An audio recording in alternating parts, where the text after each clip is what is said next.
हिंदू राष्ट्र शक्ति के प्रेरणा स्रोत, आइडियल स्वामी विवेकानंद जी का आज जन्मदिन है। स्वामी विवेकानंद 12 जनवरी 1863 में उनका जन्म हुआ और उनका असली नाम नरेंद्रनाथ दत्त था। लेकिन सवाल सबसे बड़ा यह है कि आज के समय में स्वामी विवेकानंद की रिलेवेंस क्या है। मैं मानता हूं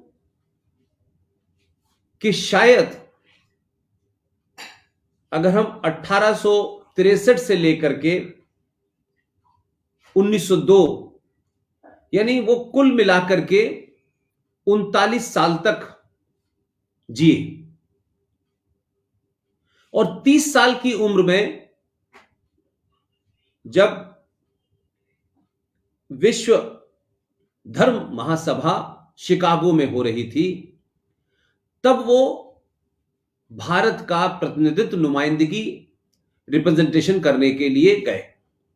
मात्र 30 साल की उम्र में और 39 साल में उनका 4 जुलाई 1902 को देहांत हो गया। लेकिन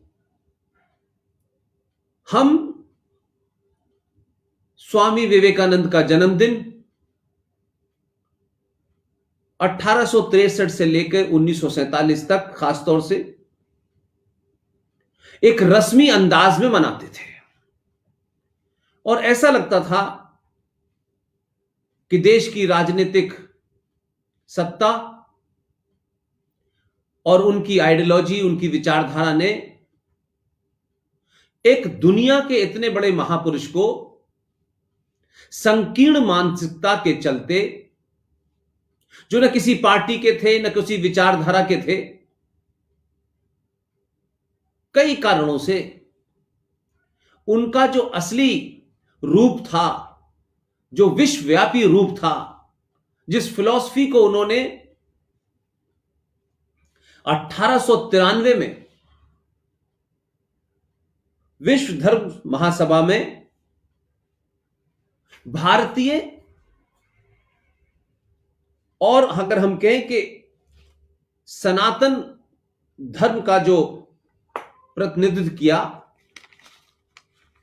भारत के उस विराट रूप को जिसे आज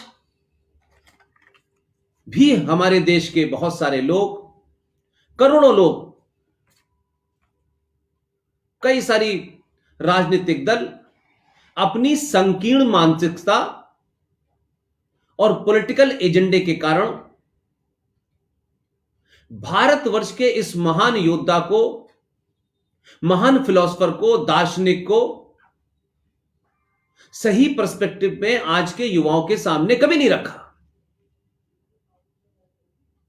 और आज मैं समझता हूं कि स्वामी विवेकानंद की रिलेवेंस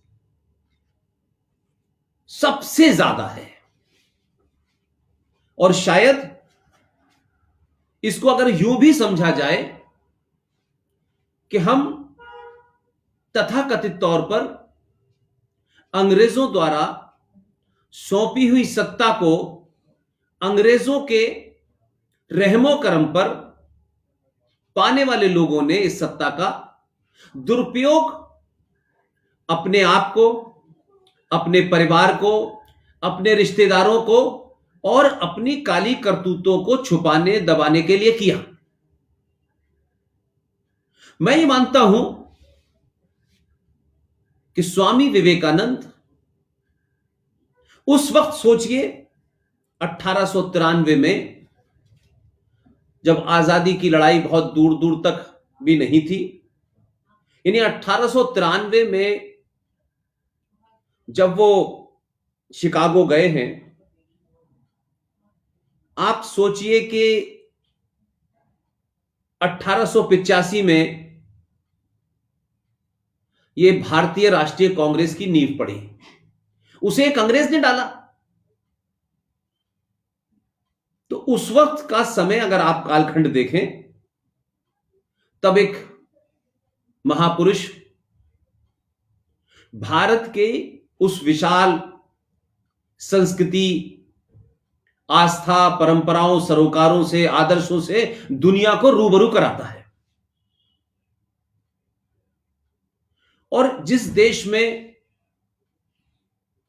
स्वामी विवेकानंद, सुभाष चंद्र बोस, स्वतंत्र वीर सावरकर, ये तमाम वो लोग थे जिन्होंने अपना पूरा जीवन सत्ता के सुख भोगने के लिए नहीं जिया। लगातार ये लोग अपनी अपनी हैसियत में भारत के उस विशाल स्वरूप को दुनिया के सामने रखते रहे। लेकिन मैं जिस तरफ हिंदू राष्ट्र शक्ति के देश भर में फैले तमाम कार्यकर्ताओं और इस संगठन में अपनी आस्था रखने वाले लोगों के परिवारों से, दोस्तों से, उनके समाज से, उनके गांव से, उनके शहर से, उनके राज्य से, तमाम जो लोग भी इस हिंदू राष्ट्र शक्ति नाम के एक युवा संगठन को, मैं सिर्फ एक ही बात कहना चाहता हूं कि यह महज इत्तेफाक नहीं है कि आज हमारे देश में जिन शब्दों की चर्चा पिछले 70-80 सालों से करना एक गुनाह था, जिन बातों को कहना, जिन शब्दों को कहना एक खास सोच के साथ जोड़ा जाता था, और इन शब्दों से इस देश में सेकंड लार्जेस्ट मेजॉरिटी को बड़ी तकलीफ होती थी। लिहाजा मैं ये मानता हूं कि देश, राज और राष्ट्र में जो फर्क है, उसी फर्क को मैं समझता हूं स्वामी विवेकानंद ने उस वक्त जब वो शिकागो गए थे, तब उन्होंने देश की बात नहीं की थी, सनातन धर्म का प्रतिनिधित्व किया था। और आज मैं हूं, कर्नल आर एस सिंह हो, जीडी बख्शी हो, सुशील पंडित हो, ललित अंबरदार हो, कैप्टन रिजवी हो, ये तमाम सारे लोग आज सनातन की बात कर रहे हैं, जो भारतीय राजनीति में या भारतीय समाज में पॉलिटिकली इनकरेक्ट लोगों को लगता था। लेकिन यह महज इत्तेफाक नहीं हो सकता कि आज भारत की जो सत्ता है, जो देश है, उसके शीर्ष पर भी एक नरेंद्र बैठा हुआ है। और यह नरेंद्र नाथ दत्त जो 1863 में पैदा हुए और 1893 में शिकागो गए, और आज भारत को जब हम देखते हैं तो एक उसी के नाम का हम नाम भारत के शीर्ष पर बैठ करके लगातार राष्ट्र की बात करते हैं। राष्ट्र निर्माण कैसा हो,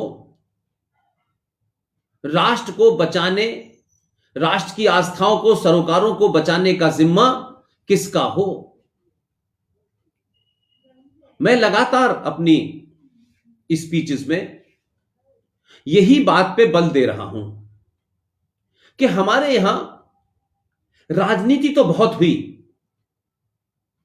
सत्ताएं बनी, सत्ताएं गिरी, कुछ गिर गई, कुछ टूट गई, कुछ गठबंधन में चली, किसी ने 1 साल पूरा किया, किसी ने 6 साल पूरे किए, किसी ने 19 साल राज किया, किसी ने 20 साल राज किया। लेकिन इस देश को अलग अलग तरीकों से राज सत्ता के माध्यम से लोगों ने राष्ट्र को मजबूत नहीं किया, परिवारों को मजबूत किया, जातियों को मजबूत किया, देश को कैसे तोड़ के टुकड़े कर करके लोगों के बीच में वैमनस्य पैदा करके अपनी सत्ता को बनाए रखा। इसलिए मेरा इंफेसिस पहले दिन से है और बार बार मैं अपने संबोधनों में हिंदू राष्ट्र शक्ति के तमाम कार्यकर्ता, चाहे कश्मीर में हो, दिल्ली में हो, मध्य प्रदेश में हो, उत्तर प्रदेश में हो, बिहार में हो, झारखंड में हो, मैं सबसे एक ही अपील करता हूं कि जो राजनीति में जाने की और राजनीतिक सत्ता प्राप्त करने की जो होड़ है, और ये झूठ और पाखंड जो मैं 70 साल से सुनता रहा हूं कि हम राजनीति में सेवा करने आए हैं, एक या कोई दो उपवाद हो सकते हैं। 90% राजनीतिक अपने स्वार्थों की सिद्धि, राष्ट्र को दांव पे लगाकर, देश को दांव पे लगाकर अपने घर को भरना, अपने परिवार के लिए 100 साल के लिए इंतजाम करना और राजनीतिक सत्ता का दुरुपयोग कर अपने आप को ताकतवर बनाना। इसलिए मैं मानता हूं कि हमारे यहां जेपी मूवमेंट हुआ, जयप्रकाश नारायण जी ने, इंदिरा गांधी जो लोकतंत्र के तरीके से जीत करके आई थी सत्ता पे और फिर वो तानाशाह बन गई थी, तो चाहे स्वामी विवेकानंद का उनका आध्यात्मिक भारत की कल्पना, सनातन के बारे में, जेपी ने उसी राजनीतिक जड़ता को तोड़ने के लिए एक आंदोलन चलाया। इसलिए जेपी राजनीति से दूर रहे और राष्ट्र को बनाने, उसको मजबूत करने, उसकी आस्थाओं और परंपराओं और आदर्शों को शायद मजबूत करने के लिए ही उन्होंने आंदोलन चलाया। लेकिन यह दुर्भाग्य है कि उस मूवमेंट से लिपटे हुए लोग, जेपी ने अपना काम ईमानदारी से किया, लेकिन जेपी के नाम पर चाहे ये मुलायम सिंह जैसे लोग, वो भ्रष्टाचार का प्रतीक बना हुआ लालू प्रसाद, या बिहार की कुर्सी पर बैठे हुए वो लोग जो जेपी मूवमेंट से तो निकले लेकिन सत्ता के स्वार्थ में अगर अब की पार्टी बना करके आपके 30 से 35 एमएलए आए तो आप विचारधारा पे नहीं, जोड़ तोड़ करके, ब्लैकमेलिंग की पॉलिटिक्स करके आप बिहार के मुख्यमंत्री तो बन सकते हैं। तो ये तमाम जितने जेपी के चेले निकले उसमें एक आध उपवाद होगा, लेकिन बाकी सब सत्ता के जितने भी नाजायज तरीके हो सकते हैं उससे सत्ता तक पहुंचे। तो ऐसे साधु, ऐसे लोग आए और उन्होंने सत्ता को चिमटे से भी पकड़ने की कोशिश नहीं की। इसलिए मैं मानता हूं कि स्वामी विवेकानंद आए, सुभाष चंद्र बोस आए, जेपी आए, लाल बहादुर शास्त्री आए, डॉक्टर राजेंद्र प्रसाद आए, और भी लोग रहे होंगे, लेकिन जब हम इन लोगों का किरदार या चरित्र पढ़ते हैं तो ऐसा लगता है कि इन लोगों ने अपने स्वार्थों से ऊपर हट करके राष्ट्र को बचाने की कोशिश की। इसलिए इस भूमिका का इंतजार नहीं किया कि हमें जब तक सत्ता प्राप्ति नहीं होगी तब तक शायद हम अपना दायित्व नहीं निभा पाएंगे। आज हिंदू राष्ट्र शक्ति के माध्यम से मैं तमाम युवाओं को जो इस संगठन से जुड़े हैं और इस संगठन से नहीं भी जुड़े हैं, अगर मेरी बात और मेरी आवाज इस संगठनों की सीमाओं से निकल के बाहर भी युवा युवतियां जो भी सुने, वो इस पे एक बार को मनन करे कि राजनीति की अंधी दौड़ में हम जिस तेजी से शामिल होना चाहते हैं क्या सच में हम राजनीति को बदलना चाहते हैं, या राजनीति के क्षितिज पे पहुंच करके हम अपने आप को उन सुखों को, उस लूट में, उस बंदर बांट में शामिल होना चाहते हैं? एक समय था, खादी को जो पहनता था उसके प्रति आदर था। पूरा स्वतंत्रता आंदोलन खादी के बल पे लड़ा गया। लेकिन आज खादी पहने हुए लोग, इनसे समाज डरता है, इनसे व्यवस्था डरती है। इन तमाम चीजों को देखने से मुझे ऐसा लगता है कि अगर सही मायने में आप समाज को बदलना चाहते हैं, आप राष्ट्र के प्रति आपकी ज्यादा निष्ठा है और राज्य के प्रति और देश के प्रति कम भी है, तो जिसकी राष्ट्र में निष्ठा होगी वो राज्य में और देश में ऐसी सरकारें और ऐसे नुमाइंदे चुनेगा जिससे राष्ट्र को बचाया जा सके। आप चुनने की प्रक्रिया का हिस्सा बने, अपने आप को चुनवाने की प्रक्रिया से दूर रखें, तभी राष्ट्र का निर्माण कर सकेंगे। युवाओं की शक्ति, युवाओं का जोश इस देश में राजनीतिक पार्टियों ने अपने स्वार्थ के लिए किया, और युवा भी इस सोच में कि एक दिन हम भी इस भीड़ का हिस्सा बनेंगे। लिहाजा बदलाव के लिए जरूरी नहीं है कि राजनीति में जाएं। मैं फिर इस बात को इसलिए कहना चाहता हूं कि जब इस संगठन का जिक्र आता है, हिंदू राष्ट्र शक्ति का, तो मैं सोचता हूं कि इन्होंने अपने दोनों आइडियल, खासतौर से स्वामी विवेकानंद और स्वतंत्र वीर सावरकर को ही क्यों चुना? एक ने इस देश की सांस्कृतिक भारत और आध्यात्मिक भारत के लिए एक नया दर्शन दिया। दूसरे ने राजनीतिक भारत कैसा हो, क्या स्वरूप हो, क्या हमारे राजनीति के मापदंड हो, कैसे राजनीति से उपजी जो तमाम समस्याएं हैं, विदेशों से कैसे संबंध हो, समाज के अंदर क्या हो, कैसे हो, उन दोनों के अलग अलग दर्शन थे। लेकिन एक ने देश की बात की और दूसरे ने राष्ट्र की बात की। एक ने आध्यात्मिक शक्ति की बात की, दूसरे ने राजनीतिक शक्ति की बात की। और दोनों का चरित्र जब आप पढ़ेंगे तो अपने लिए नहीं, एक ने देश के लिए और दूसरे ने राष्ट्र को मैसेज दिया। और मात्र 39 साल की उम्र में एक विचार देकर के वो इस धरती से चले गए। तो बहुत सारे लोग ये समझते हैं कि बहुत लंबी उम्र, बहुत बड़ा काम, बहुत बड़ा पद जब तक न मिले तब तक शायद आप कोई काम नहीं कर सकते। इसलिए मैं मानता हूं कि राजनीति की दौड़ में शामिल होने से अच्छा है, अगर सच में आपके मन में इस राष्ट्र के प्रति आप अपनी जिम्मेदारी समझते हैं, आप छोटे छोटे लालच और स्वार्थों से अगर ऊपर उठे हुए हैं, तो आप वो रास्ता चुनिए ना जो आपको, हो सकता है आज की इस लालची दौर में, दलाल बुद्धिजीवियों की दौड़ में, चाटुकार व्यवस्था की दौड़ में आपको भौतिक सुख न मिले,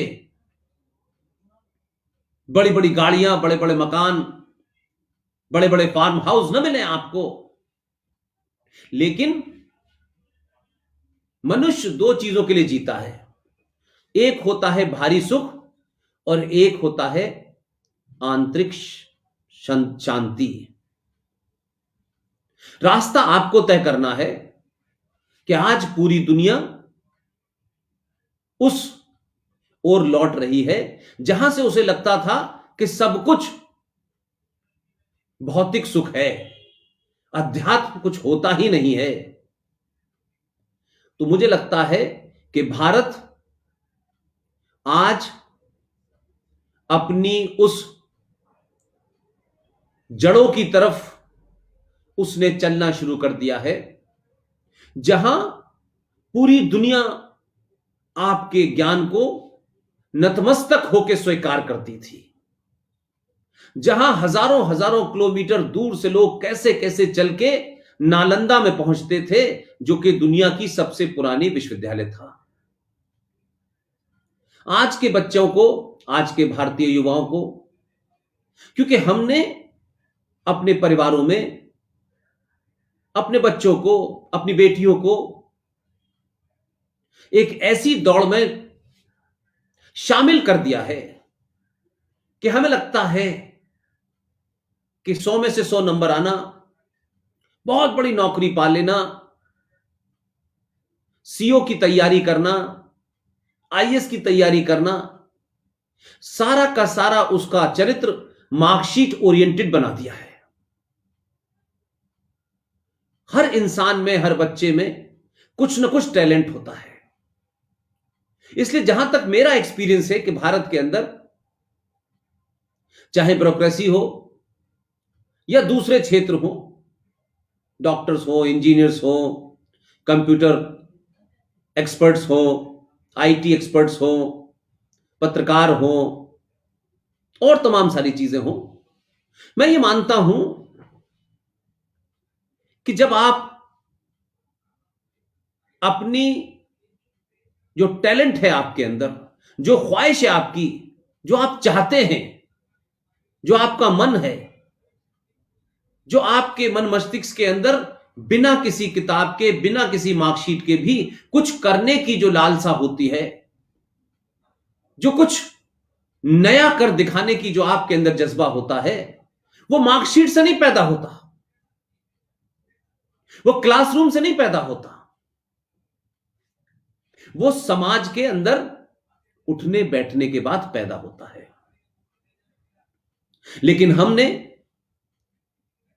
70 सालों में अपने युवा को न सिर्फ भटकाया, बल्कि युवाओं को के साथ हमने जघन्य अपराध किया, उन्हें झूठ बोला,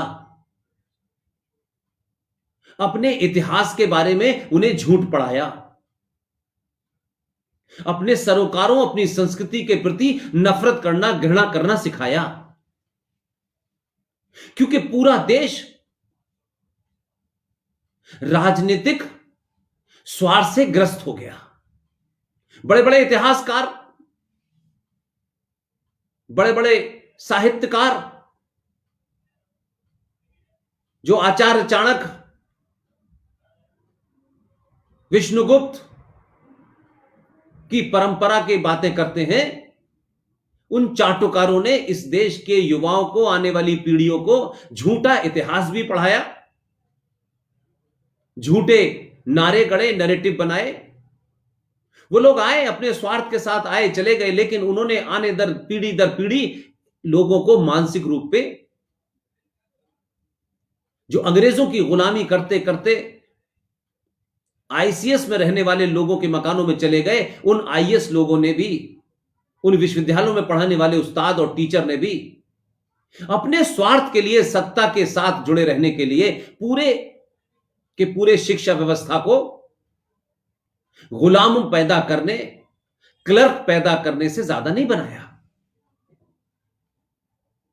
जिस भारत ने पूरी दुनिया को गुरुकुल के माध्यम से एक ऐसा मॉडल दिया कि जिसमें पढ़ाई भी होगी, सरोकार भी होंगे, आस्था भी होगी, विश्वास भी होगी, आदर भी होगा, सम्मान भी होगा, प्रतिष्ठा भी होगी और आपके परंपराएं भी होंगी, और पूरा समाज एक दूसरे से एक चेन की तरह गुथा होगा। हर एक का काम तय होगा, हर एक के लिए खाना होगा और हर एक के लिए हर वो चीज मौजूद होगी जो उसे जीवन जीने के लिए चाहिए। एक शक्ति दूसरे शक्ति के खिलाफ, एक धर्म दूसरे धर्म के खिलाफ, एक रिलीजन दूसरे रिलीजन के खिलाफ, एक जाति दूसरी जाति के खिलाफ नहीं हो सकती थी। इसलिए मुझे अफसोस इस बात का है कि सरकारों ने, सत्ताओं ने जो कुछ किया समझ में आता है, लेकिन हमारे विश्वविद्यालयों से कौन लोग पैदा हुए? हमारे विश्वविद्यालयों ने कोई चाणक्य पैदा क्यों नहीं किया? हमारे विश्वविद्यालयों ने डिग्रियां तो बांटी, टॉपर तो पैदा किए, लेकिन जनसंख्या के अनुपात में जिस तरीके का भी हम रिजल्ट देखते हैं, वो हमारे इतिहास पे, हजारों साल पुरानी सभ्यता पे सवाल जरूर खड़ा करता है, प्रश्न चिन्ह जरूर लगाता है। तो क्या ये आज 2021 के भारत में हमें नहीं सोचना चाहिए कि अगर हमारे पुरखों से, हमारे बड़ों से गुलामी के कारण जो उनकी शक्ति छिन गई थी, उन्हें अपने होने का एहसास कम था, सिर्फ सर्वाइवल की उनकी एकमात्र कोशिश थी। आज भारत उस दौर से बहुत आगे निकल आया है, लेकिन ऐसा नहीं है कि आज आपके सामने नई चुनौतियां नहीं हैं, नए संकट नहीं हैं। आज अंग्रेज नहीं है, पुर्तगालीज नहीं है, लेकिन आज आपके अपने ही देश में, आप ही की वेशभूषा में, आपके बीच में इस देश को तोड़ने वाली, इस राष्ट्र को समाप्त करने वाली, इस राष्ट्र की संस्कृति से, सरोकारों से, आस्था से, आदर्शों से नफरत करने वाली ताकतें पूरी ताकत के साथ बाहर निकलकर आ रही हैं। तो जब विवेकानंद जी के बारे में मैं सोचता हूं, तो आज तो अगर हम 1893 में जब उन्होंने यह भाषण 30 साल की उम्र में शिकागो में दिया, तो तब से तो हमें और आगे जाना चाहिए था। लेकिन एक शख्स जिसने पूरे अमेरिका में जब बोलना शुरू किया, तो पूरा जो हॉल था उसमें सारे लोग उठ के खड़े हो गए। मैं इसलिए खुश नहीं हूं कि स्वामी विवेकानंद ने जो बोला उस पर देश विदेशी लोग खड़े हो गए। मैं इस बात में खुश हूं कि उन्होंने अपने आदर्शों को, अपनी आस्थाओं को, अपने सरोकारों को किसी हीन भावना की नुक्ते नजर से नहीं देखा। इसलिए उनका लिबास, गेरुए वस्त्र में जो भारत का तरीका था कपड़े पहनने का, वही पहना, और अपनी पहचान को बिना इस बात के कि कौन क्या सोचेगा, यह कहा, गर्व से कहो हम हिंदू हैं। लेकिन आज की परिप्रेक्ष्य में अगर आप यह बात कर देंगे तो आप कम्युनल हो जाएंगे, आप संकीर्ण विचारधारा के हो जाएंगे, आप कंजर्वेटिव हो जाएंगे, आप दकियानूसी हो जाएंगे, आप दूसरों के प्रति नफरत करने वाले हो जाएंगे। तो जो 1893 से बात बढ़ के आगे आनी चाहिए थी और भारतीय समाज को एक मजबूत, शक्तिशाली, वैचारिक, सांस्कृतिक भारत बनना चाहिए था, वो नहीं बना, क्योंकि हम आगे बढ़ने की जगह पीछे हटना शुरू हो गए। मैं ये नहीं कह रहा कि अगर आप गर्व से कहो हिंदू कहेंगे तो उससे कोई बहुत बड़ा फर्क पड़ जाएगा, लेकिन सबसे बड़ा सवाल यह है कि जो हम हैं उसे कहने में यह हीन भावना क्यों? क्या कोई ब्रिटिशर अपने आप को यह नहीं कहता कि मैं ब्रिटिशर हूं? क्या एक फ्रेंच अपने आप को फ्रांसीसी नहीं कहता? क्या एक जर्मनी अपने आप को जर्मन नहीं कहता? कौन सा ऐसा देश है जहां के लोग अपने राष्ट्र को से अपने आप को संबोधित नहीं करते? और अगर वो ईसाई है तो उसकी ईसाई एक पहचान है, उसका अपना एक बोली है। तो भारत, जिसके बारे में भारत के संविधान में जो ओरिजिनल संविधान था, इसीलिए मैंने कहा कि हमारे यहां जो गलतियां हुई हैं, उस ओरिजिनल संविधान में उस वक्त सत्ता में जो लोग थे उसमें भी ऐसे लोग मौजूद थे जो बहुत ज्यादा अपोलोजिस्टिक नहीं थे। हो सकता है कुछ कुंठित लोग हो जिनको अपने पिता का नाम बताने, अपनी मां का नाम बताने में शर्म आती हो, जिनके राजनीतिक स्वार्थ अंग्रेजों की चप्पल उठाने पे निर्भर होते हो, जो दिल्ली में बैठ करके आजादी की लड़ाई में जेल जाते वक्त किसी गेस्ट हाउस में रहते हो, सुबह की चाय उनसे पूछी जाती हो, शाम का खाना उनसे पूछा जाता हो, अखबार कौन सा पढ़ेंगे यह पूछा जाता हो, उनके लिए न देश इंपॉर्टेंट था न राष्ट्र इंपॉर्टेंट था। और क्योंकि आप प्रधानमंत्री थे तो आपको कुछ तो करना ही था। लेकिन आपने यहां तक कहा, यानी भारत का पहला अंग्रेजों द्वारा नियुक्त, तो अंग्रेजों के रहमो करम पे बना और सरदार पटेल जैसे बहादुर आदमी के फेंके हुए टुकड़े पर बनने वाला पहला देश का प्रधानमंत्री यह कहता है कि मैं बाय कल्चर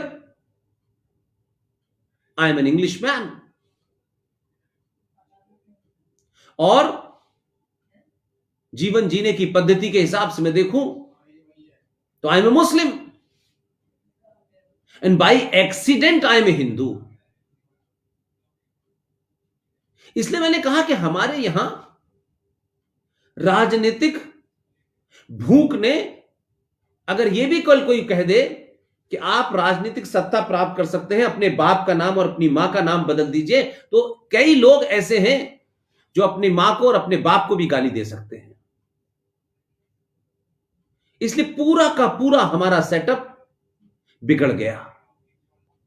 उस दौर में भी जब भारत के संविधान के अंदर यह कहा गया कि जो संविधान है यह भारत की सरकार को कैसे चलना चाहिए, यह इसके लिए बन रहा है, यह भारतीय समाज को क्या करना है क्या नहीं करना है इसके लिए नहीं बन रहा है।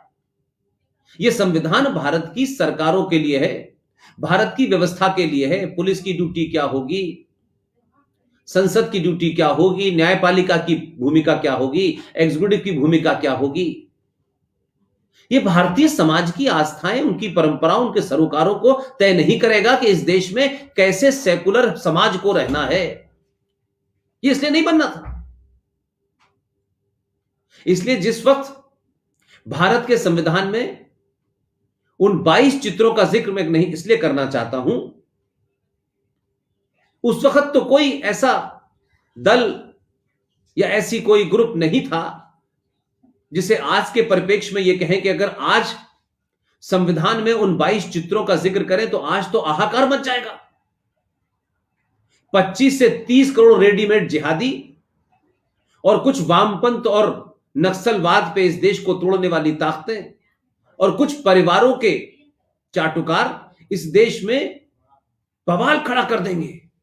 क्या आप भारत के संविधान में वो चित्र जिसमें भगवान मर्यादा पुरुषोत्तम राम, माता सीता और लक्ष्मण जी बने हुए हैं, उसके पेज नंबर 3 पर हमारी इंडस वैली की सभ्यता से अबे नंदी, वो जो बैल है जो महाकाल में भगवान शिव के सामने मुंह करके बैठता है, उस नंदी की तस्वीर भी बनी हुई है। और उसी संविधान में सुभाष बाबू की भी तस्वीर है, उसमें महाराजा छत्रपति शिवाजी की भी तस्वीर है, उसमें कृष्ण भगवान की भी तस्वीर है, उसमें महावीर की भी तस्वीर है। लेकिन यह भारत का ओरिजिनल संविधान है, यह ओरिजिनल संविधान है भारत का। और इस भारत के ओरिजिनल संविधान में आप देखेंगे कि पहले पेज के ऊपर ये जो तस्वीर बनी हुई है इस तस्वीर को जब आप देखेंगे तो आपको लगेगा यह तस्वीर है, यह अशोक की लाट है। और इसके बाद इस संविधान के अंदर हम जब ये देखें कि यह भारत के संविधान का पहला पन्ना है, मान्य अगर इसको पेज 3 कहते हैं। इस पे नंदी बन रहा है, इस पे तमाम वो तस्वीरें बन रही हैं जो भारत की हजारों साल की संस्कृति को दर्शाती हैं।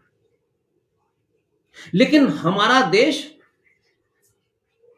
जहां स्वामी विवेकानंद जैसा महान विचारक पैदा हुआ हो,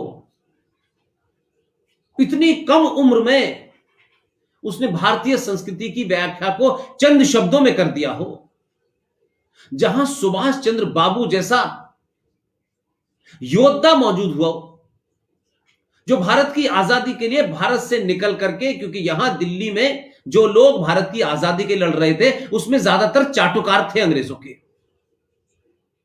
वो यहां से निकल गए, वो कांग्रेस पे अध्यक्ष बने, फिर उनको कैसे हटना पड़ा, कैसे इस्तीफा दे दिया, कैसे वो एक गांधी जी जो भारत के राष्ट्रपिता कहलाए, कैसे राजनीति के शिकार थे और राजनीति के माध्यम से किस तरह से उन्होंने जवाहरलाल नेहरू को कोवर किया, वो इन चक्रों में नहीं पड़े और निकल गए। बाहर जाकर के उन्होंने कैसे सेना गठित की और 60,000 सैनिकों की सेना बनाई, जिसे आप इंडियन नेशनल आर्मी कहते हैं।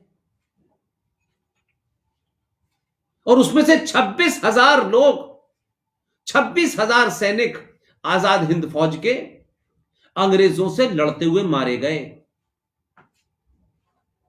हजारों लोगों को फांसी पर चढ़ा दिया गया। लेकिन राष्ट्र कब बर्बाद होता है? जब देश में बैठने वाली सत्ताएं अपने स्वार्थों के लिए एक नया नैरेटिव देते हैं कि बहादुरों को मार दो, विदेशी ताकतों से मिलके उनको गायब कर दो इतिहास से, उनकी बहादुरी के किस्से ना आए, ताकि ये चाटुकार जो हैं, जो किसी के रहमो करम पे सत्ता में आ गए, उनको महान बताया जाए, विजनरी बताया जाए। इसलिए उन्होंने स्वामी विवेकानंद का जिक्र करते में तकलीफ हुई, अपने आप को, अपनी जात को बताने में तकलीफ हुई, और तमाम वो चीजें की जिससे वो महान दिखे और महान लोग बौने दिखे।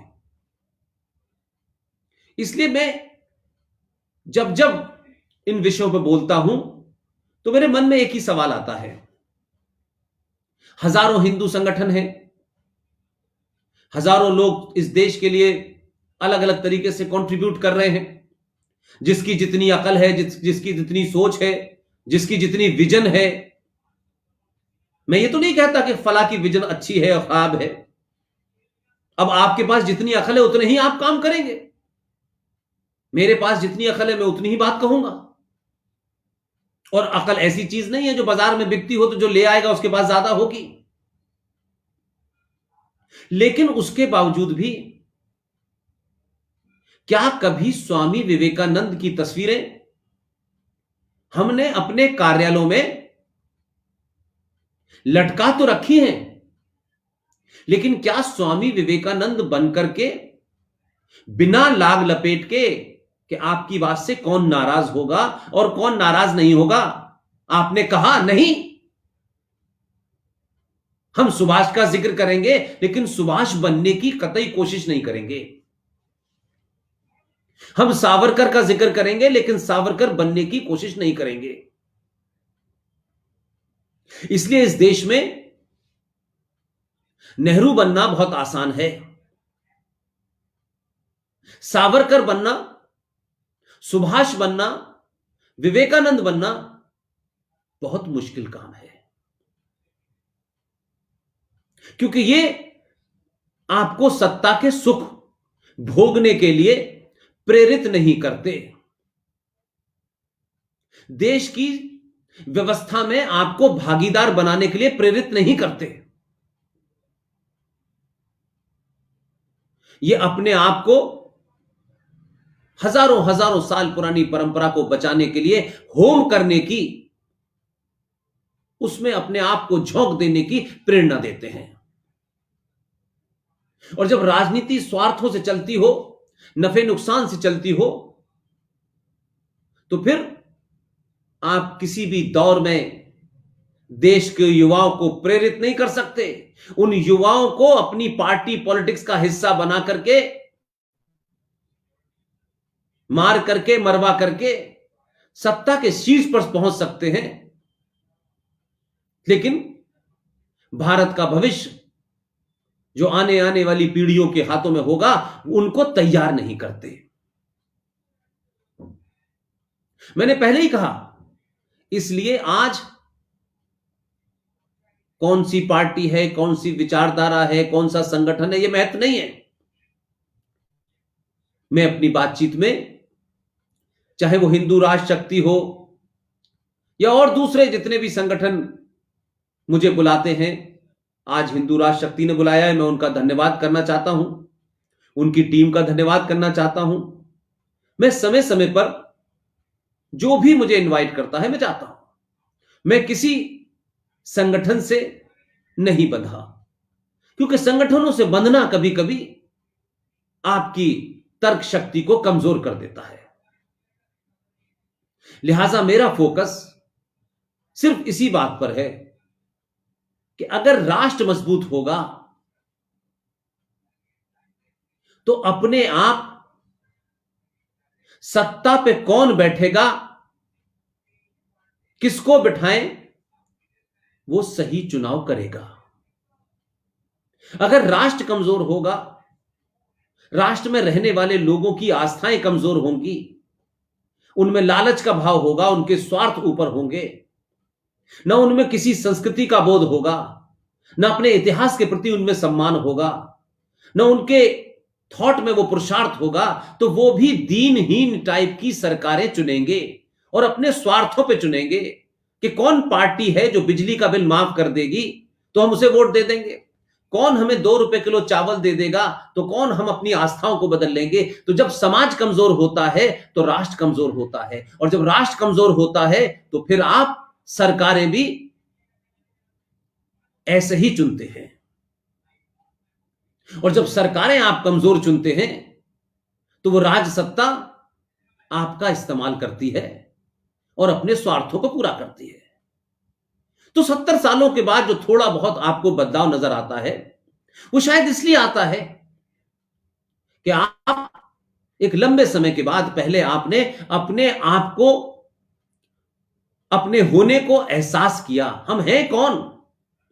क्या हम एक भेड़ चाल हैं जो सुबह उठते हैं, एक दौड़ में शामिल होते हैं और शाम को आते हैं, उस दौड़ में शामिल होते हैं और फिर उस दौड़ में चले जाते हैं? जीवन जीने के लिए तो जंगल में कोई व्यवस्था नहीं होती, लेकिन उसके बावजूद भी वो बस व्यवस्था बनी होती है और सब जीते। तो क्या सिर्फ जीने आए थे?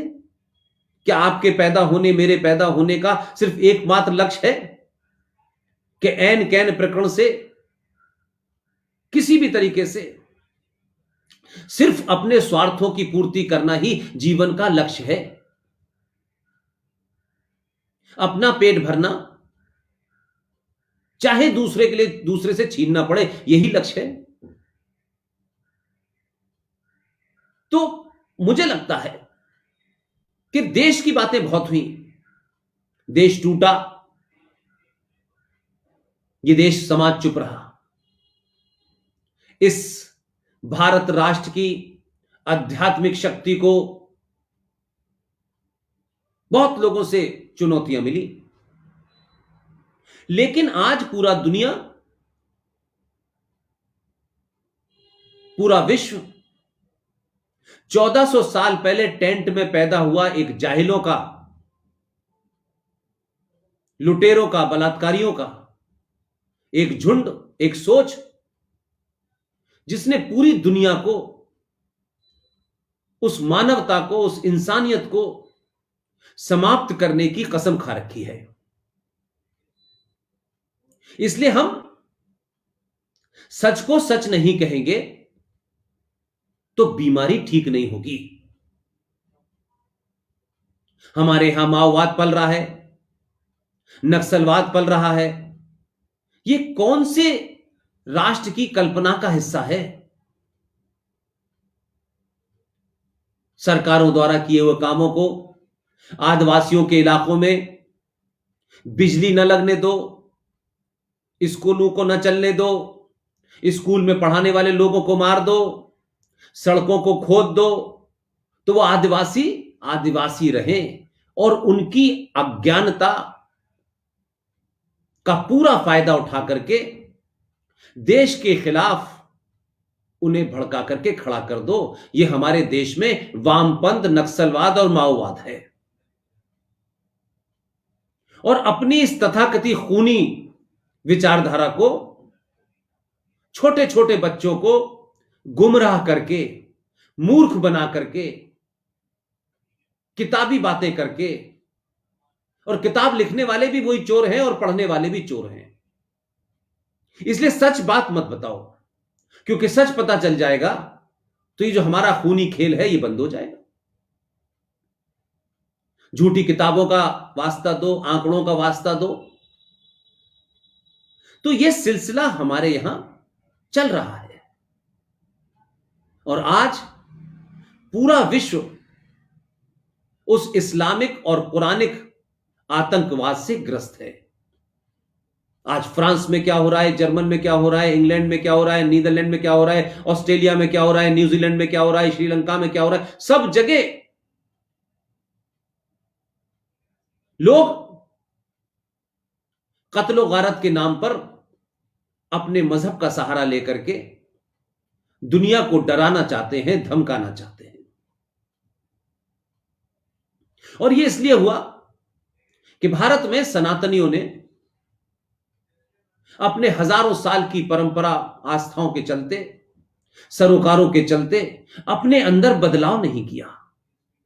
वो जितने अपने आप को सरल मानते हैं उतना ही दुनिया को उसी नुक्ते नजर से देखते हैं। उनको लगता है कि ये परपंच, ये झूठ, ये फरेब, ये मक्कारी, ये मुनाफकत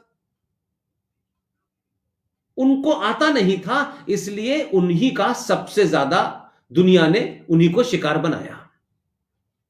छोटे छोटे संस्कृतियां आई, मजहब आए, हमने सबको रहने का मौका दिया, सब अपनी अपनी बात कहें, अपने तरीके से कहें। लेकिन आप आदर्शवादी थे, आप मानवतावादी थे। आपने कभी यह सोचा नहीं कि आपके इस भोलेपन से आप ही की इस धरती पर आपको नष्ट करके अपनी फिलॉसफी के मैं और मेरा मजहब दुनिया का सबसे सुपीरियर है, और जो इस पे यकीन नहीं रखता, जो मेरे मजहब पे ईमान नहीं लाता, उसका कत्ल वाजिब है। तो आपका और उनका कोई मेल ही नहीं है, आप साथ रह ही नहीं सकते।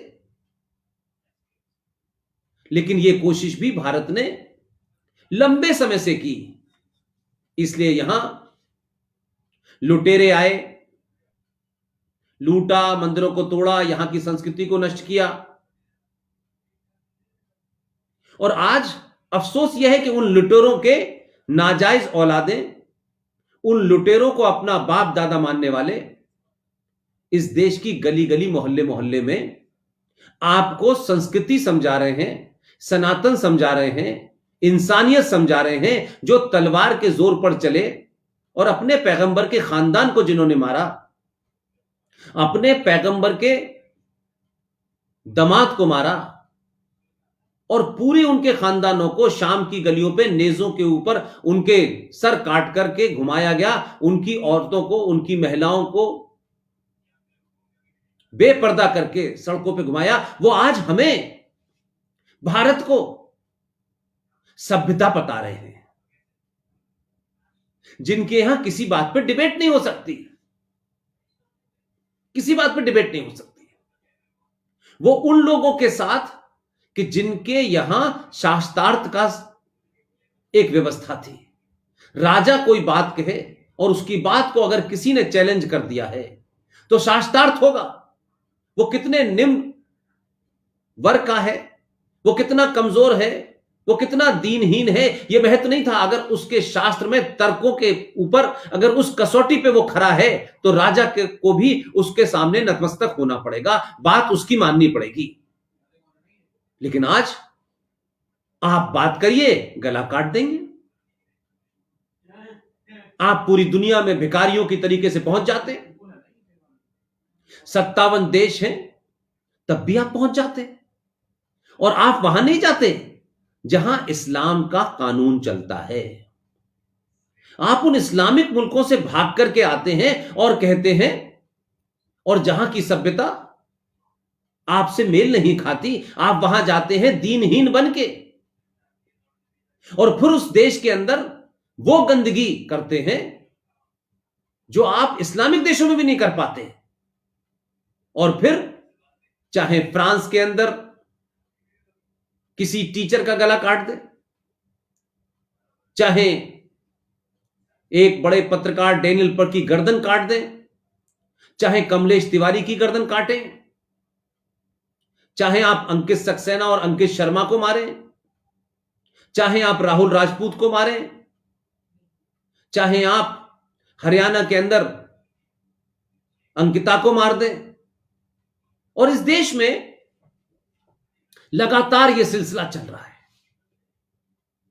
तो आप लोगों को डरा करके, धमका करके अपनी ताकत के बल पर इस देश को समाप्त करना चाहते हैं।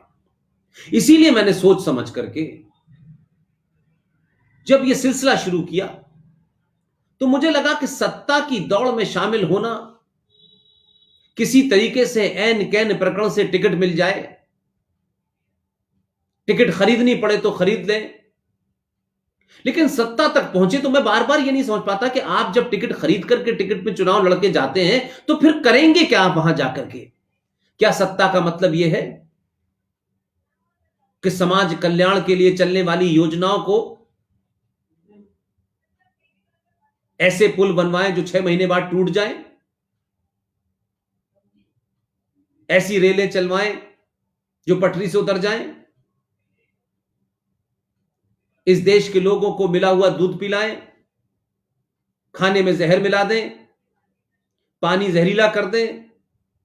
तो जब आपकी यह मानसिकता है तो मैं नहीं मानता कि आप किसी भले के लिए जा रहे हैं, बल्कि हमने 70 सालों में ऐसे ऐसे लोगों को देखा है। तो मुझे लगता है कि सत्ता में जाना, ऐसा नहीं है कि सत्ता में सभी ऐसे हैं, कुछ बदलाव हुआ है, हो रहा है, लेकिन बहुत लोगों को यह बर्दाश्त नहीं है।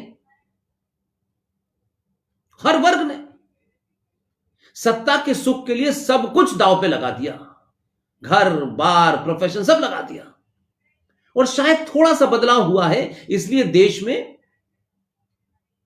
कोई शाहीन बाग पे बैठ रहा है, कोई किसान आंदोलन के नाम पे बैठ रहा है, और मांगे कम मनवा रहे हैं। मांगों की बातों पे, तथ्यों पे बहस कम हो रही है। कोई कहता है हमने इंदिरा गांधी को ठोक दिया था, इसको भी ठोक देंगे। मैं उनसे भी, आपके माध्यम से, हिंदू राष्ट्र शक्ति ने जो मुझे आज बोलने का मौका दिया है, इस माध्यम से मैं देश के युवाओं के सामने एक बात रखना चाहता हूं। भारत की आजादी का मुझे पता नहीं है, और जब पता चल जाएगा तो मैं जरूर बता दूंगा। भारत की आजादी के नाम पर अंग्रेजों द्वारा ट्रांसफर की हुई सत्ता पे जो लोग बैठे, उससे बड़ा पवित्र दिन मेरे लिए 26 जनवरी है। इसलिए कि यह देश कैसे चलेगा, किस तरह चलेगा, और 26 जनवरी को हर साल हम एक भव्य रूप में मनाते हैं। यह 26 जनवरी कोई रस्म नहीं है। 26 जनवरी में हमने पिछले 70 सालों में क्या तरक्की की, हमारे शौर्य और हमारे साहस का 26 जनवरी प्रतीक है। अगर हम 15 अगस्त और 26 जनवरी के बीच में फर्क भी करें तो 26 जनवरी ऐसा लगता है कि हम एक मंदिर रूपी उसके प्रति इतने आस्थावान हैं, उस मंदिर की पूजा की तरह 26 जनवरी है कि जिसे कोई भंग करेगा या भंग करने की कोशिश करेगा, तो ये जो हमारे शौर्य के प्रतीक हैं, जो सेना है, थल सेना है, वायु सेना है, नव सेना है और दूसरी शक्तियां हैं, वो इस देश को बचाती हैं। और उसके ऊपर यह सवाल उठाना कि हम 26 जनवरी नहीं होने देंगे, ये मेरे लिए और 100 करोड़ इस देश के सनातनी हिंदू के लिए उसकी पूजा घर में तोड़फोड़ करने से कम नहीं माना जाएगा। और अगर कोई राष्ट्र को चुनौती देगा और राष्ट्र के उन पर्वों को चुनौती देगा, राष्ट्र की पहचान के साथ भाषा का वो प्रयोग करेगा कि हम इस देश को ईंट से ईंट बजा देंगे, तो ध्यान रहे उन लोगों को, ये 2021 का भारत है। ये 14 अगस्त 1947 को बनने वाला इस्लाम के नाम पे नाजायज मुल्क के जो बाशिंदे यहां रह गए थे, ये वो नहीं है। इसलिए जो भी ये कोशिश करेगा उससे उसी भाषा में उतना ही बराबर प्रतिकार किया जाएगा। सरकार का अपना काम है, सरकार करे। सरकार नियमों से बंधी है, संविधान से बंधी है, लेकिन समाज किसी से नहीं बंधा हुआ। समाज कोई काम ऐसा नहीं करेगा जो सत्ता द्वारा, संविधान द्वारा निर्मित सीमाएं हैं उसका उल्लंघन नहीं करेगा, लेकिन इन सीमाओं में बंधे रह करके किसी दुश्मन को, किसी आतंकवादी को, किसी जिहादी को, किसी आंदोलनकारी को तोड़ने की इजाजत भी नहीं देगा। और वो सिर्फ इसलिए हाथ पे हाथ रखे बैठा रहे कि मेरा काम नहीं है, ये सरकारों का काम है, और सरकार किन्हीं कारणों से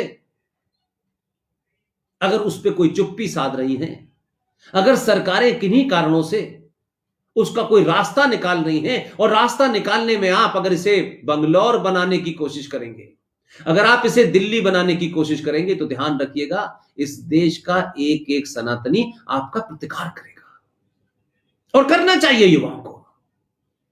2 लाख लोग, 5 लाख लोग इस देश को यरगमाल नहीं बना सकते, इस देश का अपहरण नहीं कर सकते, इसको बंधक नहीं बना सकते। आपकी कोई मांग है, मांग माने, निर्धारित रूप में मांगे, जो लोकतंत्र के तरीके हैं उससे मांगे, लेकिन लोकतंत्र के इस रूप का दुरुपयोग कर हथियारों को सार्वजनिक तौर पे उछाल उछाल के दिखाना ऐसा नहीं है। कि जो शांत हैं वो कमजोर हैं। वो शांत इसलिए हैं कि वो इसको, इस राष्ट्र को, और आप जो तलवारें दिखा रहे हैं उनको भी अपना मानते हैं।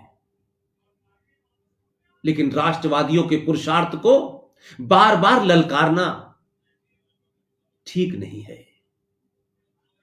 खामोशी से मूल्य और परंपराओं के सीमाओं में बंद कर रहना कायरता नहीं होती। ये एक ऐसा मौका है जब हम सबको अपने स्वार्थों से ऊपर उठना चाहिए और राष्ट्र के सामने जो चुनौती खड़ा करे उसको समाप्त कर देना है। क्योंकि सब कुछ सरकारें नहीं करती, और जब तक समाज चेतन नहीं होता, समाज अपनी भूमिका नहीं निभाता, तब सरकारें भी कमजोर पड़ जाती हैं।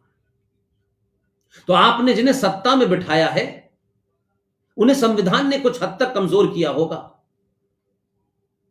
उन्होंने कुछ चीजों को थोड़ा लचीला रुख अपनाने की कोशिश की होगी, क्योंकि उन्हें भी लगता है आखिर है तो देशवासी। आप देशवासी तो हैं, लेकिन लोकतंत्र के नाम पे, फ्रीडम ऑफ स्पीच के नाम पे आप देश को, सरकारों को चुनौती देना है, दीजिए। लेकिन मेरी आस्था, जिसका प्रति मैं नियमों से बना हूं, वो सरकार करेगी, लेकिन मेरी आस्था उस वक्त टूट जाएगी कि आप मेरे सामने इस मंदिर को तोड़ने और इसकी इज्जत उछालने के लिए सड़कों पे नंगा नाच करेंगे। इसलिए वो ताकतें जो अपने राजनीतिक स्वार्थ के लिए राष्ट्र को दांव पे लगा रही हैं। मुझे याद है कि उत्तर प्रदेश के अंदर कुंभ का मेला चल रहा था। कुंभ भारत राष्ट्र के सनातनियों की आस्था का एक बिंदु है और उन आस्थाओं को तार तार करते हुए कुछ लोगों ने अपने जिहादी एजेंडे को चलाने के लिए यह धमकी दी थी कि हम गंगा में जहर मिला देंगे। इस तरीके की बातें जो लोग कर रहे हैं या तो वो महामूर्ख हैं या फिर वो बहुत सियाने हैं, बहुत मक्कार हैं। लेकिन मैं फिर कहूंगा 2021 का भारत है, इसमें हजारों लाखों युवा राजनीतिक स्वार्थ को छोड़ करके इस राष्ट्र को बचाने के लिए हर शहर में उठ खड़ा हुआ है। जो जहर मिलाने की बात सोचेंगे उन्हें इस देश की मिट्टी में इतना नीचे गाड़ दिया जाएगा कि उनकी नस्लें पैदा नहीं होगी। ये ध्यान रखें कि सरकारों की अपनी सीमाओं के कारण आप भीड़तन से देश को डरा देंगे, ये नहीं होगा। स्वामी विवेकानंद ने सनातन धर्म की बात की थी, लेकिन आज सनातन की बात पूरे चरम पर हो रही है, क्योंकि अभी तो आपने सनातन का सिर्फ बहुत थोड़ा सा मजा चखा है, बहुत थोड़ा सा। अभी तो कुछ शुरुआत हुई नहीं है। अभी तो आपने 700-800-900 सालों बाद अपने होने का एहसास किया है। हम हैं कौन, हमारे पूर्वज कौन थे, हम किसकी संतानें हैं। आप अकबर और औरंगजेब की संतानें नहीं है जो आपको बताया जा रहा है। वो औरंगजेब महान था, वो अकबर महान था। ये चोर लुटेरे और जो इनको महान कहने वाले लोग हैं वो और देश गद्दार हैं, वो उससे बड़े चोर और लुटेरे हैं। ये ताजमहल के नाम पे बनाने वाला कौन था जिसने उन बनाने वालों के हाथ कटवा दिए थे। ये मोहब्बत की निशानी है, ये जहलत की निशानी है, ये इस्लामिक बर्बरियत की निशानी है। इसलिए आज हिंदू राष्ट्र शक्ति के इस आयोजन में मैं सबसे अपील करूंगा, खूब पढ़ें। जरूरी नहीं है कि जो आप पढ़ते हैं वो आपको अच्छा लगता हो, लेकिन मैं ये मानता हूं कि दुनिया में जितने भी बड़े काम जिन लोगों ने किए हैं वो मार्कशीट में उनके नंबर ज्यादा थे इसलिए कर पाए, ऐसा नहीं है। मार्कशीट आपको नौकरी दिला सकती है, बस। ये जरूरी नहीं है कि बहुत सारे डॉक्टर सिर्फ डॉक्टर बनना चाहते थे इसलिए बने, इंजीनियर आप बनना चाहते थे इसलिए बने, नहीं।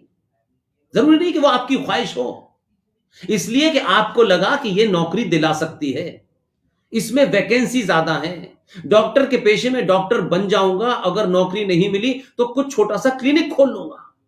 तो जरूरी नहीं है कि आप चाहते हो कि मैं डॉक्टर बनूं, हो सकता है आप आर्टिस्ट बनना चाहते हो, आप सिंगर बनना चाहते हो, कुछ नया करना चाहते हो, लेकिन जीवन की मजबूरियों के चलते जीवन जीने के लिए कोई रास्ता आपने चुनना था, वो चुन लिया। इसलिए आप नौकरी कर रहे हैं, वो जरूरी नहीं है कि आपकी चाहत का हिस्सा हो। लेकिन अगर आप अपने इर्द गिर्द अपनी जरूरतों को उस दिखावे की जिंदगी से दूर कर लें और एक आम आदमी का नागरिक, एक आम नागरिक की तरह आप जिए, और जब जरूरतें कम होती हैं तब आप अपने मन का काम कर पाते हैं। यह सुविधाओं का आडंबर लगाना, यह अंधी रेस में शामिल हो जाना, यहां नहीं तो वहां, वहां नहीं तो वहां, आखिर उस दिन उस समय के लिए भी तो सोचिए जब आप जो जीना चाहते थे, क्या वो जी पाए? क्या जो आपके मन में था कुछ क्रिएट करने का वो कर पाए? नहीं। इसलिए ये समय आ गया है कि पूरी दुनिया बदल रही है। भारत राष्ट्र को अपनी जड़ों की तरफ लौटना है। हम सबको इस युद्ध में अपनी थोड़ी थोड़ी आहुति देनी है।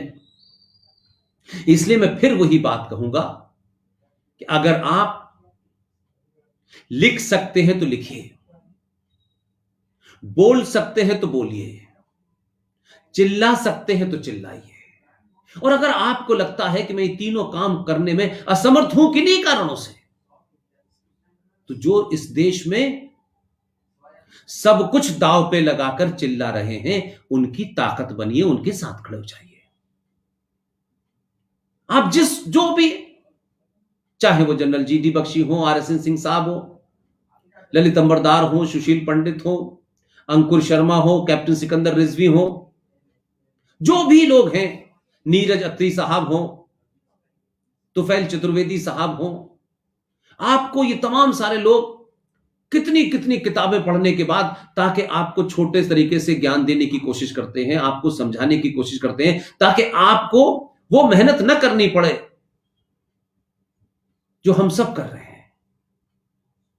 हम कोशिश करते हैं कि आपको क्रिप्स में वो बात बता दें, वो डेट बता दें, वो रेफरेंस बता दें, किसने क्या कहा वो बता दें, ताकि आप तर्कों के साथ मार्केट में जब उतरे तो कोई आपको ये न बेवकूफ बना पाए कि सारे धर्म बराबर है। ताकि आप धर्मनिरपेक्षता की जब व्याख्या करें या परिभाषा करें तो झूठी ना करें। तब आप ये ना कर पाए कि मजहब नहीं सिखाता आपस में बैर रखना। आप बताएं कि मजहब आपस में बैर रखना ही सिखाता है। और धर्म क्या है और मजहब क्या है, इसका आपको फर्क पता चलना चाहिए। जब तक आपको सही, अगर आप उबर के अंदर प्रोग्रामिंग में अपने सही डेस्टिनेशन को नहीं डालेंगे तो आप तो कहीं और पहुंच जाएंगे। तो अगर सही डेस्टिनेशन पे पहुंचना है तो सही परिभाषा पढ़ें, सही बात जाने। वो हो सकता है कि 100 साल तक आपने झूठ पढ़ लिया है तो आपको समझ नहीं आया। सुभाष कौन थे, सावरकर कौन थे, छत्रपति शिवाजी कौन थे, खुदीराम बोस कौन थे। 23 जनवरी को सुभाष बाबू का भी जन्मदिन है।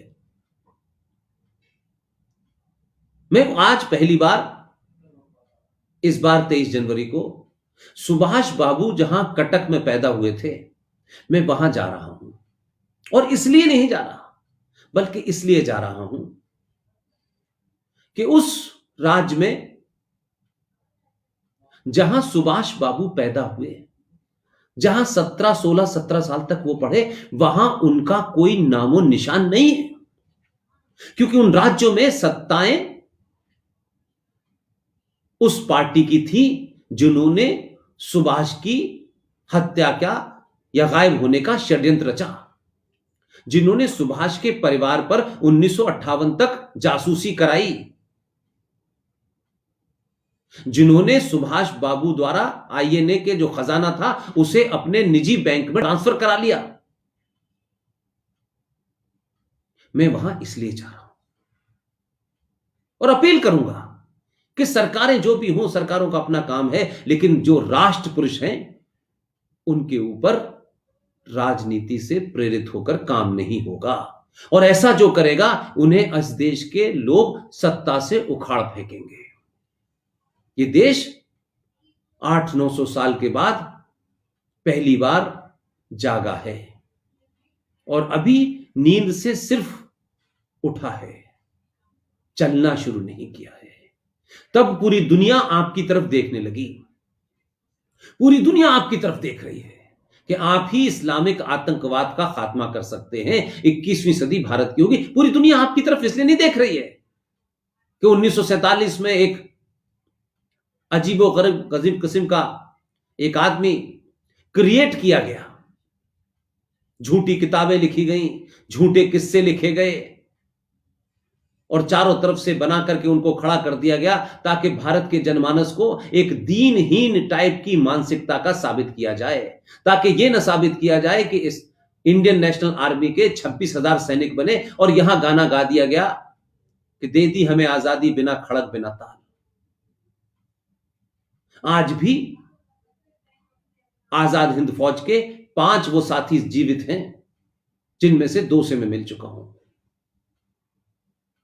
तो झूठ, फरेब, मक्कारी पे इस देश की पूरे इतिहास को पढ़ाया गया। लिहाजा हम सुभाष नहीं बनते, सावरकर नहीं बनते, जेपी नहीं बनते, विवेकानंद नहीं बनते, हम छत्रपति महाराज शिवाजी नहीं बनते, हम पटेल नहीं बनते। हमें डरपोक और कायर बनाने की कोशिश की गई और बनाया, और नस्ल दर नस्ल हमको वही पढ़ाया गया। अब संचार क्रांति के इस दौर में आज के युवा को कुछ कुछ चीजें पता चली हैं, इसलिए इस देश में पाकिस्तान बनने के बाद इसे पाकिस्तान बनाने वाली ताकतों के मंसूबों पर पानी फिर गया है। तो वो आपको डराती हैं, और जब आप सच्चाई के साथ खड़े होते हैं तो आपको मारने की धमकी देती हैं। इसलिए आज आपके सामने हिंदू राष्ट्र शक्ति के जितने भी कार्यकर्ता हैं, उनको मैं आज एक ऐसा होमवर्क देता हूं जिसकी पूरी रिपोर्ट मैं और मेरी पूरी टीम ने मिलकर तैयार की, कि जब इस देश में 2014 में सत्ता का परिवर्तन हुआ, तब से लेकर दिसंबर 2019 तक इस देश में 150 से ज्यादा हिंदुओं का अलग अलग शहरों में मॉब लिंचिंग मुसलमानों द्वारा की गई, जिसमें दलित सबसे ज्यादा हैं। तो ये जो राजनीति है कि एक तरफ सेकुलरिज्म का बीन बजाओ, भाईचारे का कहानी गढ़ो, हिंदू मुस्लिम भाई भाई की बात करो, और इस देश में 150 से ज्यादा हिंदुओं की मॉब लिंचिंग में हत्या कर दो,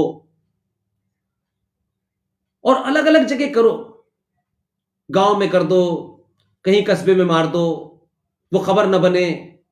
हमारी टीम ने इन हत्याओं का सिलसिलेवार पूरा डाटा,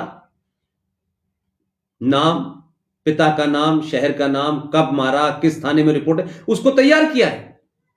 लेकिन क्या मक्कार समाज है, क्या मक्कार हमारे यहां लोग हैं? किसी एक आदमी को जाने अनजाने या जानबूझ के मार दिया तो पूरे देश में मॉब लिंचिंग हो गई। हिंदू सनातनी समाज इंटॉलरेंट हो गया, लेकिन 150 से ऊपर हिंदुओं को मुसलमानों ने मॉब लिंचिंग में मारा, लेकिन कोई नहीं बोला, क्योंकि मीडिया के लोग जब नेताओं को हेल्थ मिनिस्टर बनवाते हैं, मीडिया में प्राइम मिनिस्टर के एडवाइजरों को नियुक्त कराते थे, उनके पैसे से सरकार की सुविधाएं लेते हैं, तब वो ये खबर नहीं दिखाते, क्योंकि वो उनके नैरेटिव के खिलाफ है, वो उनके पॉलिटिकल एजेंडे के खिलाफ है।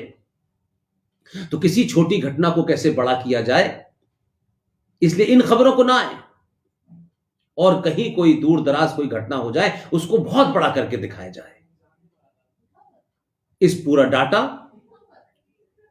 मैं तथ्यों के साथ जो मेरे पास तैयार है, चंद रोज में हम उसको जारी करेंगे। हिंदू राष्ट्र शक्ति के अलावा देश भर के जो भी संगठन हैं जो मेरी बात सुन रहे हैं, वो इनको देश भर में बताएं, और बताएं कि इस देश में 150 से ज्यादा हिंदू सनातनियों की हत्या इस देश के मुसलमान जिहादी ने अलग अलग गांव में, शहरों में की है। उसी में राहुल राजपूत भी है, उसी में अंकित सक्सेना भी है। यह शुद्ध रूप से किन कारणों से हुई यह देश जानता है। लिहाजा मैं एक बार फिर हिंदू राष्ट्र शक्ति के तमाम देश भर के पदाधिकारी, इनके सदस्य, खासतौर से कैप्टन सिकंदर रिजवी, जिन्होंने इस पूरे संगठन को बनाने, खड़ा करने और इसके लिए जो प्राइमरी चीजें चाहिए थी अपने निजी रिसोर्सेज से निकाल करके इसको चलाया, बनाया, और उनकी देखरेख में पूरे देश में इस संगठन का विस्तार किया जा रहा है। क्योंकि वो मेरे निजी दोस्त हैं और एक लंबे समय तक वो रहे हैं, तो मैंने उनसे ये कहा कि जब आप को कोई मुसलमान कहता है तो आप कहते हैं हम मुसलमान नहीं हैं। वो कहते हैं हम बल्तिस्तान के रहने वाले हैं, हम हिंदुस्तान के हैं, हम भारतीय हैं बस, और हम शिया हैं, हम मुसलमान नहीं हैं। तो जब वो ये बात कहते हैं तो ये बताने की कोशिश करते हैं कि जिन्होंने प्रॉफिट मोहम्मद की बेटी को मारा, उनके दामाद को मारा, उनके नवासों को मारा, खानदान दर खानदान मारा, ये उनके हम नहीं हो सकते। उन्होंने हिंदू राष्ट्र शक्ति को देश, धर्म और देवालय इन 3 क्षेत्रों में काम करने के लिए बनाया।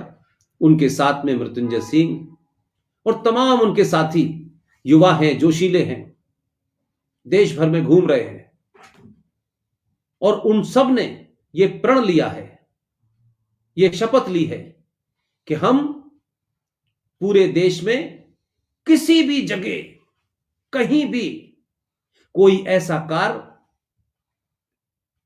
कोई ऐसा व्यवहार नहीं करेंगे जिससे राजनीतिक पार्टियों के जो गुंडों की तरह लोग बिहेव करते हैं, टोल ब्रिज पे गए तो सरकार का दम भरने, पार्टियों का दम भरने, झंडा लगा करके पैसे न देना,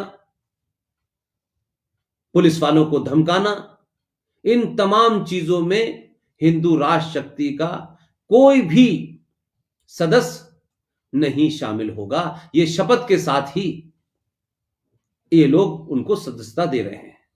यही वजह है कि मैंने इस पेज पर हिंदू राष्ट्र शक्ति की इस जो उनका फेसबुक पेज पे आने के लिए हामी भरी, क्योंकि उद्दंडता, इन नियमों का उल्लंघन करना और अपने संगठन और संगठन के माध्यम से जिन जिन पार्टियों से जुड़े हुए हैं उसका डर दिखा करके व्यवस्था को भंग करने वाला सच्चा भारतीय नहीं हो सकता।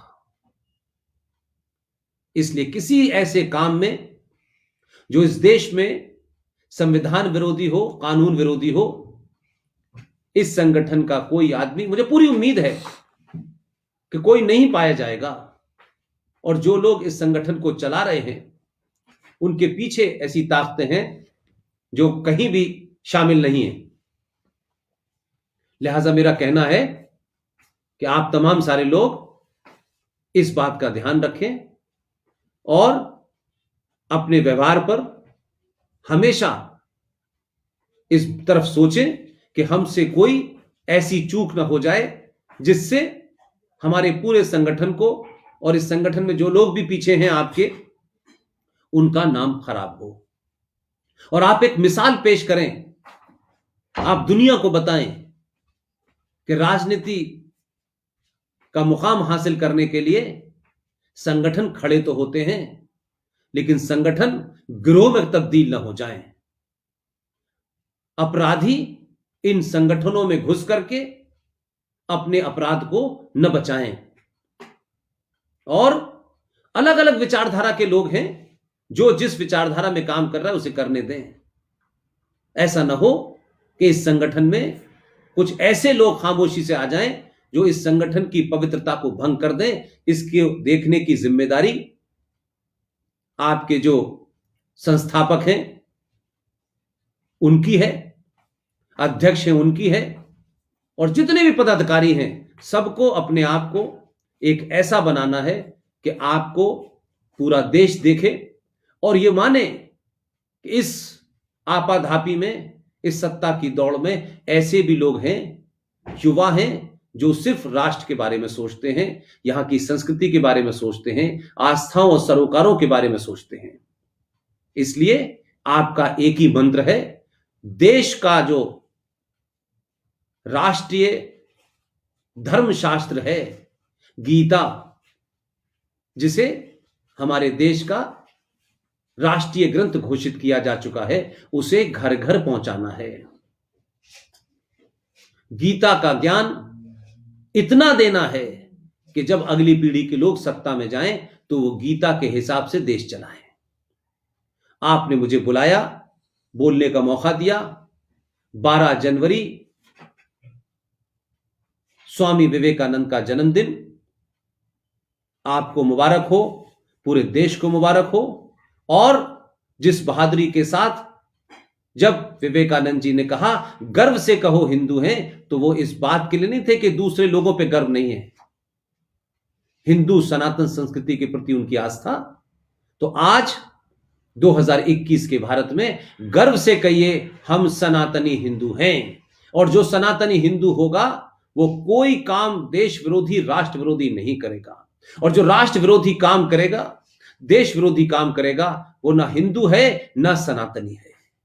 वो कुछ भी हो सकता है, वो ये नहीं होगा। और जो लोग इस देश को तोड़ने का मंसूबा रखते हैं, आस्थाओं को चोट पहुंचाने का मंसूबा रखते हैं, उनको इससे अलग कर देगा।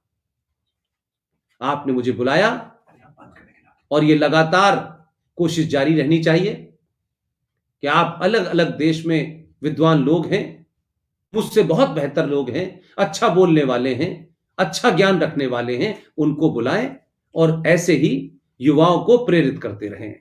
आप सबने मुझे सुना, मेरी बात मानी, इसके लिए बहुत बहुत धन्यवाद। नमस्कार।